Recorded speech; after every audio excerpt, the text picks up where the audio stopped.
for me has been really, really important. Not a lot different than serving on the Board of Regents the past 10 years, where we went through a process of finding 2 presidents. Not a lot different than what I've done for the last 35 years. Whenever we needed to build our team with key leadership, we worked really hard to find the best person, go through a process, and stick with the discipline of it. We took this process incredibly seriously, and I won't get into the timeline now. We can talk about it later, but it was really, really important. And the criteria for me were really, really simple. The appointee for this position needs to represent us, the people. They have to have the values and ideology that's really important to all Nebraskans. Have to have a servant's heart for public service because of our kids. Really important that the appointee believes in less government and fiscal accountability. Need a lot of help at the federal level. Really important that the appointee is a person of incredible faith, God-fearing like almost all Nebraskans.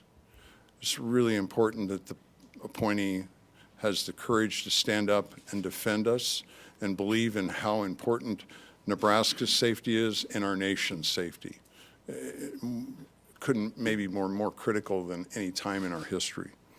And it's really important that the appointee knows what drives this state, agriculture. We are the breadbasket of the world. There's nobody that feeds people in the world better than we do here in Nebraska. The bad news is we can't eat it all. And so we need help to make sure together we can find markets and open markets everywhere in the world. There's not a market that doesn't deserve Nebraska's production. And then lastly, it's really, really important. It's really, really important that this appointee knows Nebraska really well. And I think that I just finished describing why it was very, very obvious once we went through the process. We opened applications for this in early December 8 and closed in December 23rd. We had 111 applicants, and we went through an interview process of interviewing 9 candidates. And it was an extraordinary, great Nebraska people that brought lots to the party, but it was clear the person for the job is Senator Designate Pete Ricketts. Thank you, Pete.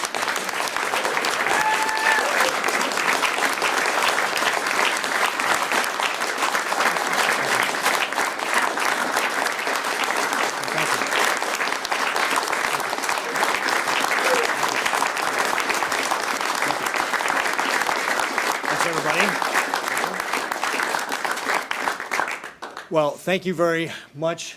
Jim, where'd you go? Right there. Thank you very much, Jim. I very much appreciate the appointment, and I was proud to support you in your campaign.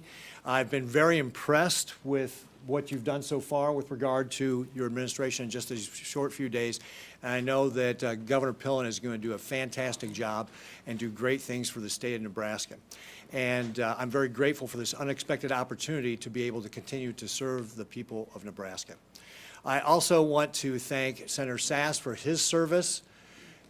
He has been a conservative voice in Washington, D.C., and especially when it comes to making sure we have conservative judges on the federal bench, and especially in the U.S. Supreme Court. That has been fantastic, and I wish him well. The opportunity, one of America's premier higher educational institutions, the University of Florida, and it's great to be going to be having somebody with a conservative voice in higher education. So I wish Senator Sass well. I also want to thank Senator Fisher. Senator Fisher has been a fierce advocate for Nebraska agriculture, which Governor Pillen already said is an important thing for our state here in Nebraska. She's also been a terrific partner over the last 8 years. Deb and I have been friends for a long time, and I really appreciate the opportunity to learn from you and to work with you once we get to Washington, D.C. So thank you very much for all your help over the last few years, and I look forward to continuing to seek your help as we're in D.C., so thank you very much for that. I'd also like to thank all of our colleagues that are gathered around us here today. Many are either constitutional officers I've worked with, or state senators I've worked with, or folks I know along the way who I haven't had the opportunity to work with because they're new state senators. But I just want to say thank you all for being here today, for your show of support, and for all the great work that I know that you're going to be doing for the people of Nebraska in this legislative session. So thank you very much as well. And then last but not least, I want, and this is most important, thank my wife Suzanne.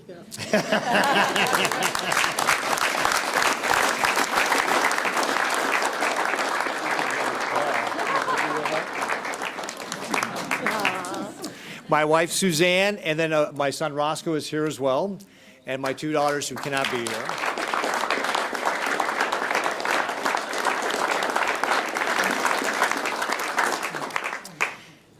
One cannot be in this business without the support of your family, and my wife and my children have been tremendously supportive as I've gone through campaigns and being governor, and will certainly be alongside me as we go on this next venture here.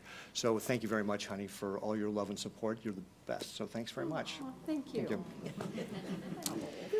Yeah.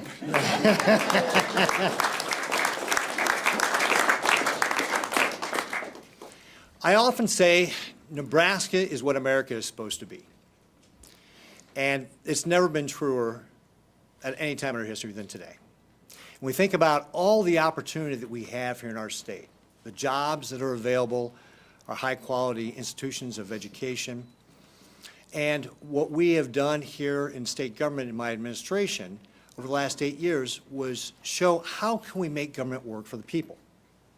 You know, we focused on making sure Nebraskans would spend less time, standing in line, waiting on hold, or filling out forms. We improved it, whether it was making it so it's faster to get a driver's license or a permit, or making it easier in our economic assistance line. In all those ways, we showed that government can work. That's what I intend to bring to Washington, D.C. The experience that we had here in Nebraska and what makes this such a special place, and bringing that to Washington, D.C. There's a fallacy in Washington, D.C. that government can't work and we have to expect failure. But that's not true. We proved that it's not true here in Nebraska. We need to hold Washington, D.C. accountable for making sure they're providing the same level of high service that we do here at state government. And for the things that we're properly supposed to do them really, really well, just like we did here in Nebraska. We've got to hold Washington, D.C. accountable for the waste and the fraud, and make sure that we're running government more like a business, just like we've done here in Nebraska. We also have to have a strong national defense. That's one of the key things our federal government's supposed to do for us. We've got to make sure that we're pushing back upon some of the threats like the Chinese Communist Party. We've done that here in Nebraska. In fact, I was the first governor to ban TikTok on state devices back in August of 2020.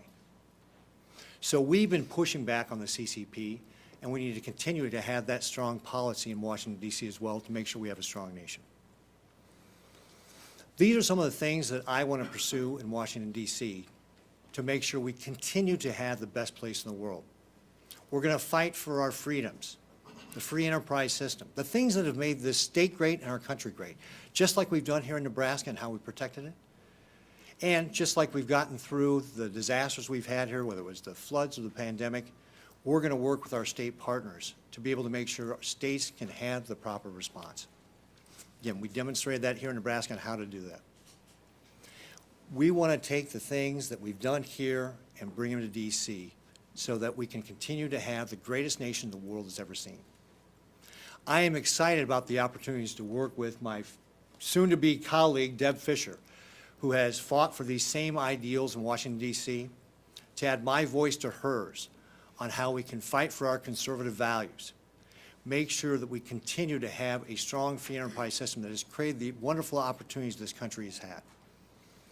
This is an unexpected opportunity. I am humbled and grateful for the great responsibility that Governor Pillen has given for me, and I look forward to continuing to serve the people of Nebraska.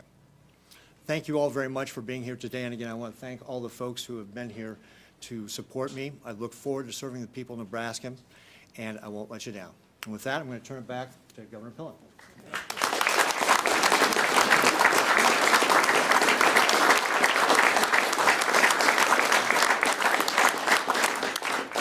Thank you, Senator-elect Ricketts. And Suzanne, thank you for saying yes. Extraordinary commitment, and you've had all of a week off to relax. I know. My Suzanne would say, I'm ready to send him on. That was plenty of time. Let me get serious for a minute. The next person that I'm going to introduce, I got to know Senator Fisher in the spring of 2012 when she was running for the United States Senate, and I had made things happen, and there was an opportunity to represent Northeast Nebraska for the University of Nebraska Board of Regents. And I worked really, really hard, and we did lots of parades, and every parade that I went to, almost, Senator Fisher was there. And I said to myself, holy cow, how is she doing it? I'm only 1/8 of the state, and then I had to figure out how to do that.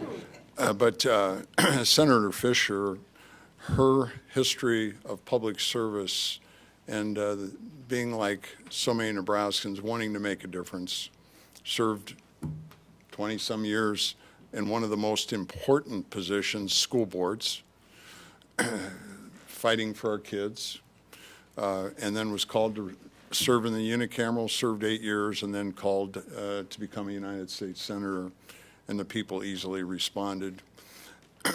I'm really, really grateful for your tenacity, your all of your work, and your family's commitment to public service, because seniority is a big deal, and your impact in D.C. We're very, very grateful. Please welcome Senator Fisher.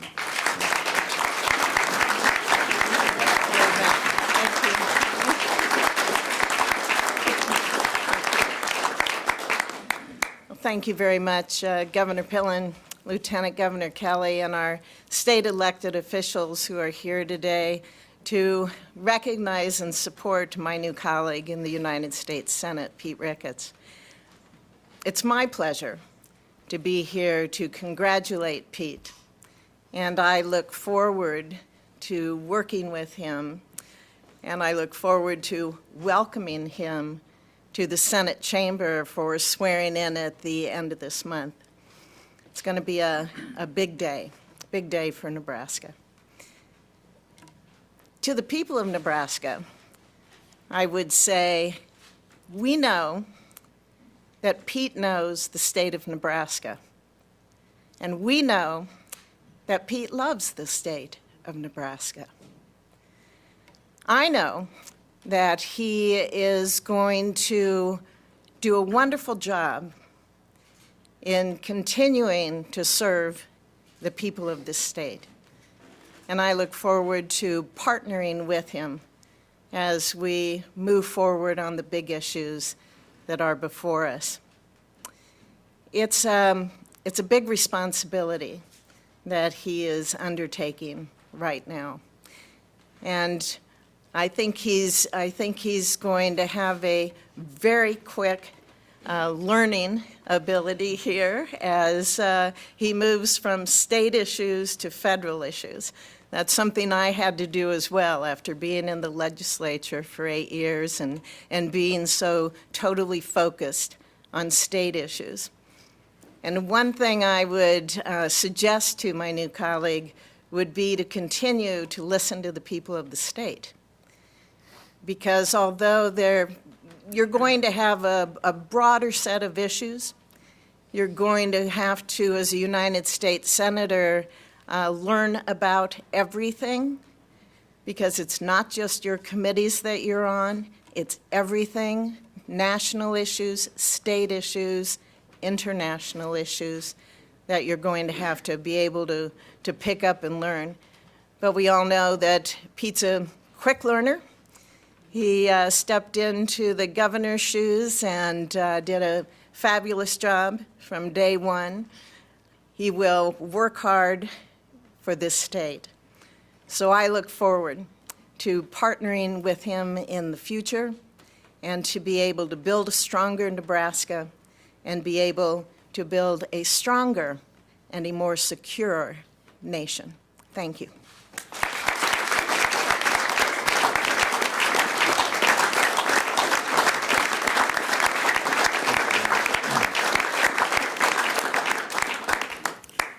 Be open up for any questions that anybody might have for us.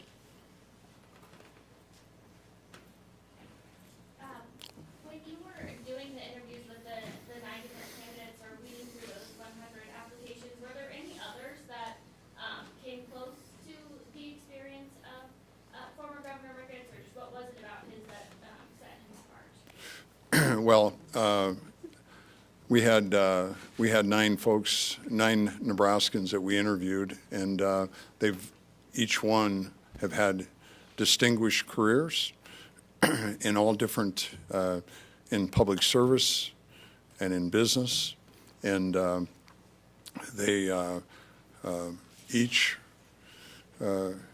touched me about their pure heart and desire for public service and make a difference for Nebraska. This was a very, very hard decision, and some I've known for a long time. Only in Nebraska can we have 111 applicants and 9 incredible Nebraskans to interview, to serve, and because this is rigorous. And ultimately, the timing of this is very, very rigorous. And my belief in not a placeholder and my belief in seniority being really, really important, running statewide elections and winning statewide elections in 24 and 26 is rigorous and demanding. And ultimately, that was a big separator. The other thing that in the seniority, and we talked, I hold really close to the cornstalk, and Governor Ricketts assured me that no matter who calls for a different job, he is committed to the United States Senate. No matter who calls him to become a vice president of the United States, who calls him to become secretary. Very flattering, thank you. Thank you. We are Nebraska, right? We are Nebraska. Who calls to be Secretary of State or any other thing, he's committed to this seat, and he and Suzanne have committed to winning elections and at a minimum of 10 years. I'm praying it's going to be longer than that, and you're going to love it there, Suzanne. So those were important things. Yes. Thank you. I'd ask you if you can address criticisms that have been made that this looks a bit like backroom dealing, given the fact that. I'm sorry, could you start over? I just couldn't hear that.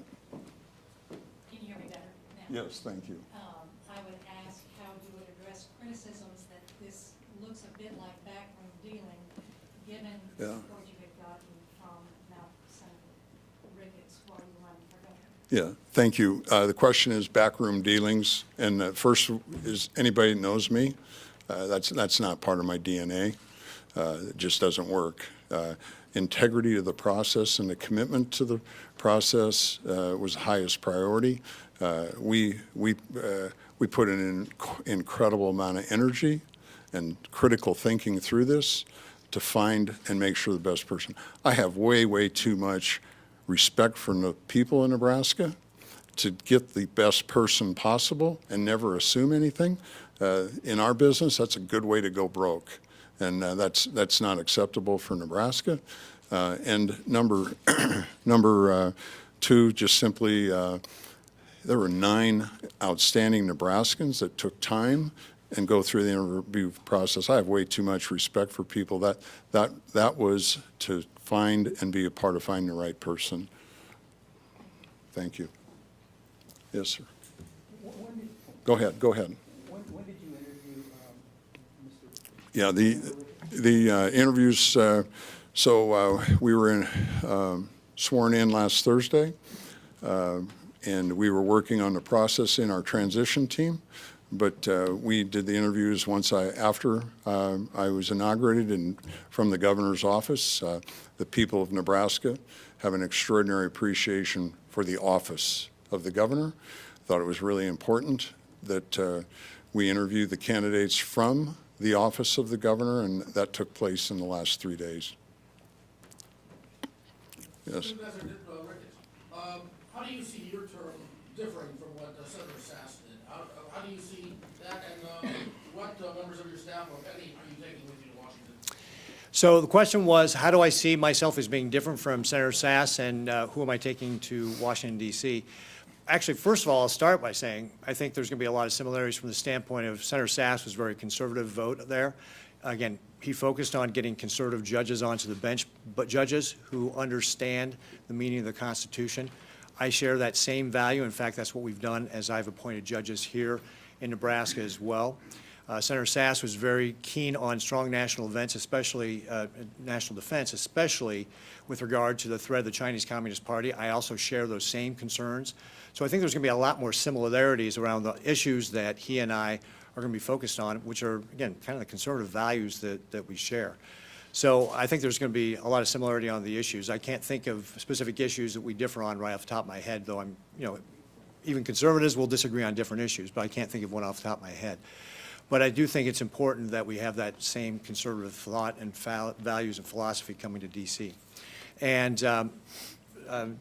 Governor Pillen here has been very kind to, appoint me. And so one of the things that I'm going to have to do is put together a team. And my former Chief of Staff, Matt Milberg, will help me put together that team and work in Washington, D.C. to get that put together as quickly as possible. But I don't have anybody else that I can tell you right now is going to be a part of that. I might just add, I was not kind. You earned it. Thank you. You earned it. The focus is not being kind. The focus is finding the best person. Thanks. Yes, sir. Brian Master from Brian. WT. Mr. Ricketts, this is for you. What was the family conversation like? Hey, I'm thinking about I said, honey, please. So again, I've been humbled to be able to serve the people of Nebraska over the last 8 years, and your family serves along with you on that as well. So before I threw my name into the hat, Suzanne and I had a lot of conversations. This was a family discussion. It was a lot of thought and prayer and discernment on my part as well. And so my wife, who also believes we have a great nation and wants to find ways to continue to serve the people of Nebraska, was willing to make the sacrifice for our family to have me continue to serve in the role of U.S. Senator. So it was something that we both profoundly love this state and saw this as an opportunity to be able to continue to serve. Aaron? Senator Ricketts, Senator Ricketts. Senator designate. Senator Designate. Yeah. Can you talk a little bit about what you would say to that segment of the party that was resistant to the idea of you as a senator and maybe resistant to the way the process would work because it was going to be appointed?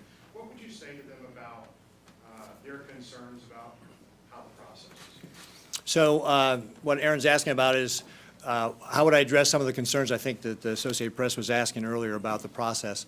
And one of the things that we as Republicans got to do to be able to win elections is make sure we've got a broad tent, so we need to bring people in. So we've got to work with Republicans all across the state to be able to make sure that we can elect conservative candidates.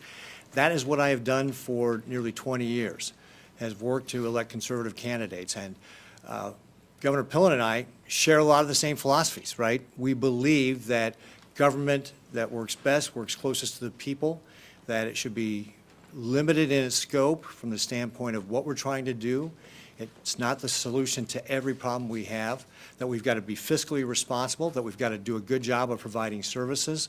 These are all the things that Governor Pillen and I share. I mean, his business experience is, similar to ours, right? Similar to mine. He started his own business, or grew up that small family farm into one of the largest pork producers in this country, created over 1,000 jobs here in Nebraska. He understands what it's like to be able to grow that here in Nebraska. We grew our family business here in Nebraska. So the fact that we've got a lot of the same philosophies shouldn't be a surprise to anybody. And we're going to work hard in my campaign to be able to go out and earn all those votes from Nebraskans and bring them together so we can continue to have these same conservative values in Washington, D.C.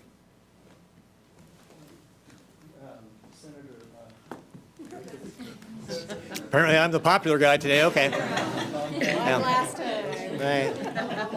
Go ahead, Andrew. I'm sorry, what? How long did your interview last, and what was the toughest question that he asked you? So the interview was, Andrew asked, how long was the interview asked, and what was the toughest question? The interview lasted a little bit over an hour, and I don't know that there were tough questions. It was just a discussion, a dialogue about, how did I view serving Nebraska, being a U.S. Senator?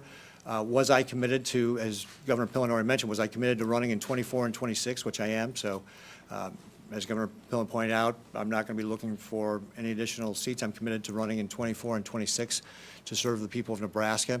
He asked about a variety of different issues and what I thought about them, but again, having the same sort of conservative philosophy, there was a lot of overlap on that. So it was really more of a discussion. I don't know that there were any tough, hard-hitting questions. I think that Governor Pillen's style is really more just a conversation, getting to know people rather than trying to grill them, and that's really the way our interview went.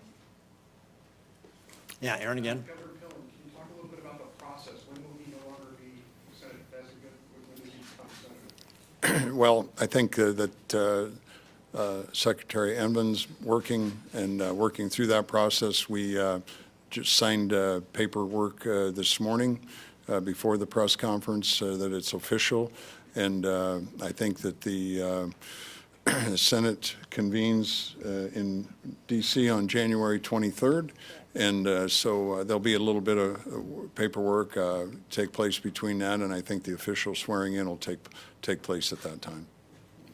Governor Pillen, was there any, did you feel comfortable with, talking or interviewing, Senator Ricketts as you were going through this process after, he's been he helped you with your political campaign, donated money to you? Was there any uncomfortability in that process? The question is, was I uncomfortable through the interview process because of Governor Ricketts' impact on my campaign? The best thing, so the answer is, of course not. I learned from my father that every one of us puts our pants on the same way, one leg at a time. And I think that what's so incredible about the experience I've had in the last 2 years, we've had 4,500 Nebraskans invest in our campaign. Many have never been a part of the process.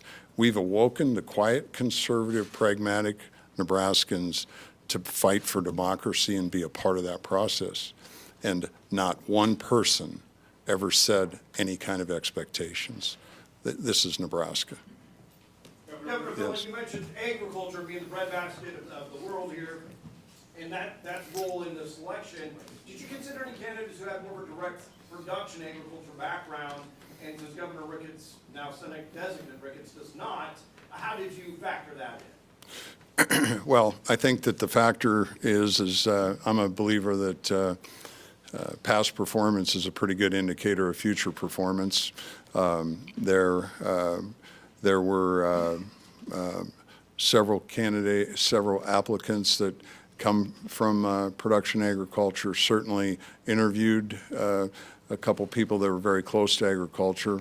Again, Governor Ricketts has demonstrated he's learned a lot about agriculture. I think I can still beat him on a shoveling or a pitching contest, but he's learned a lot. It gets back. There's a lot of things that get back. That this is a very, very rigorous ask to be able to make a commitment like Pete and Suzanne are, and have a probability of winning. I'm a believer in seniority, and the timing of this has been very difficult. But life isn't easy, and I did the best I could in that regard. Governor, would you be surprised by any of the 9 people you interviewed, and were any of them Democrats? Excuse me? Say it again. Would we be surprised by any of the 9 finalists that you interviewed, and were any of them Democrats? So I'll tell you who the 9 were, and so I don't think you'll be surprised. I did not interview any Democrats. I believe I have too much respect for people. I don't believe in where the administration is going. I believe it's big government socialism, and I did not, even though Democrats in Nebraska will see it fair, I do not believe it would be fair to even consider putting a person to caucus within that. We need to stay strong for our conservative values in Nebraska. The candidates that we interviewed, in no particular order, was Sid Dinsdale, John Weaver, Greg Ibaugh, Don Cluthy, Buzz Garlock, Don Eccles, Brett Lindstrom, and Brian Sloan. They're extraordinary Nebraskans, incredible pure hearts for service and making a difference for Nebraska. The interviews, I mean, what I learned about each person, it made this decision very, very difficult. Governor, as you put together your new administration, do you see any place for any of these other candidates working with you in the future or being a part of your administration? There certainly could be a possibility. Certainly ask the question, are any of you, if you're not selected, are you open to any other forms of public service? And of course, like Nebraska said, of course, we'll help you any way possible, Jim. Yes. Hi, this is for the Senator. Oh, good. I'd ask you, you first ran for the Senate in 2006. It was a contentious body then.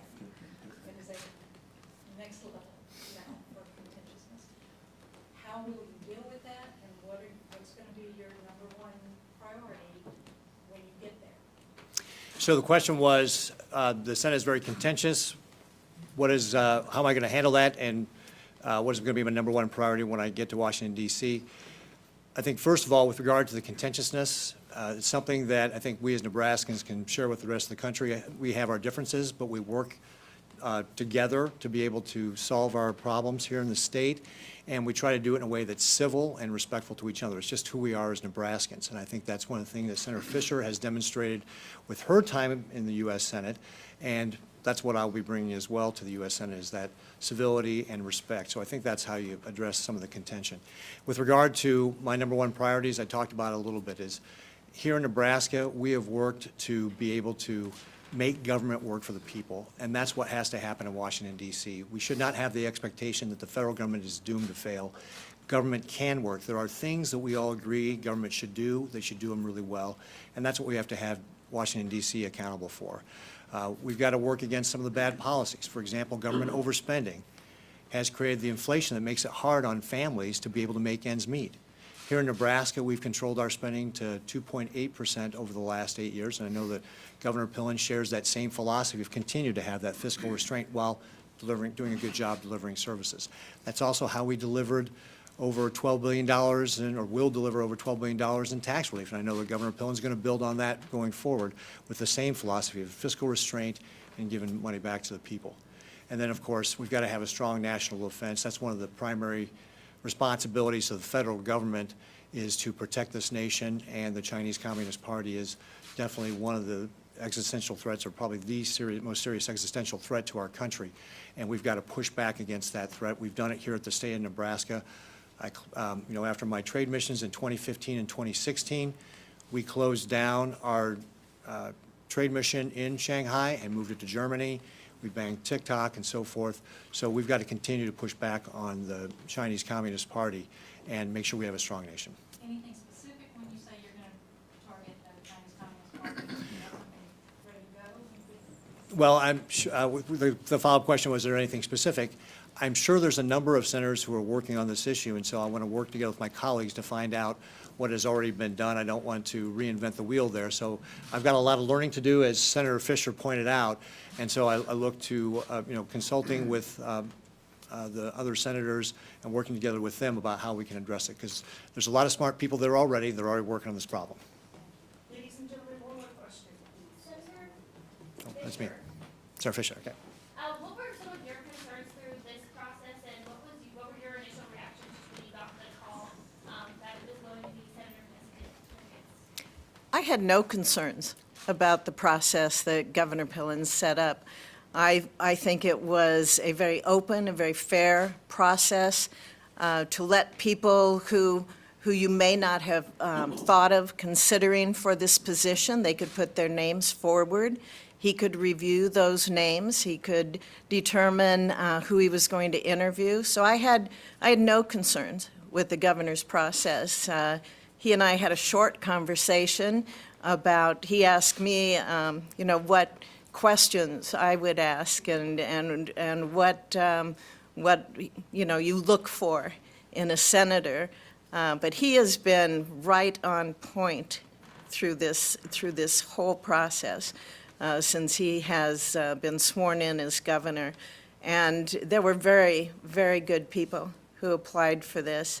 But I am also very, very excited to have Pete Ricketts as a colleague because, as I said in my opening comments, he understands this state. He knows this state. He has connections all over this state. And he has shown that he will be out traveling the state. He will be listening to Nebraskans. That is a strength that Pete has, and that is something that I am looking forward to him bringing to the Senate as my colleague. Thank you.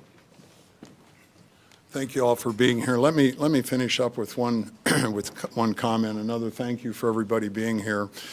Maybe I have an ask. We don't have the date, but in early February, I would hope that we could have as many, maybe even more, back. We're going to have a press conference announcing Nebraska, the month of February being Nebraska Mentoring Month. We are committed, and all of us in Nebraska agree, our kids are our future, and that we never, ever, ever give up on kids. And we are going to unveil some extraordinary, hairy, audacious goals to stimulate and inspire all Nebraskans to become mentors, to help first, second, and third graders so that we have every third grader being incredibly proficient at reading and engaging and making a difference. If every one of us would think what kind of an impact if we'd have had a mentor come and spend an hour at school with us, like Coach Osborne's Teammates Mentoring Program, the impact is incredible. And as I like to say, no kid needs one. Every kid deserves one. So I hope you'll come back and learn and help us inspire all Nebraskans that we have every kid have a chance to have a mentor. Thank you all for being here. Congratulations.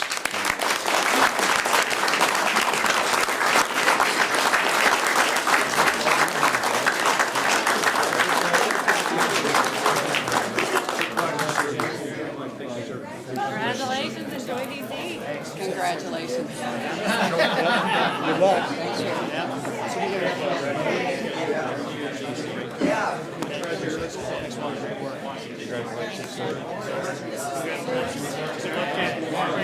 Good luck.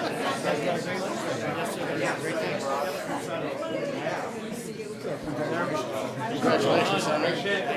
Thanks. Sorry I didn't get over. Yeah, well. Let's count on that. Keep tabs. All right.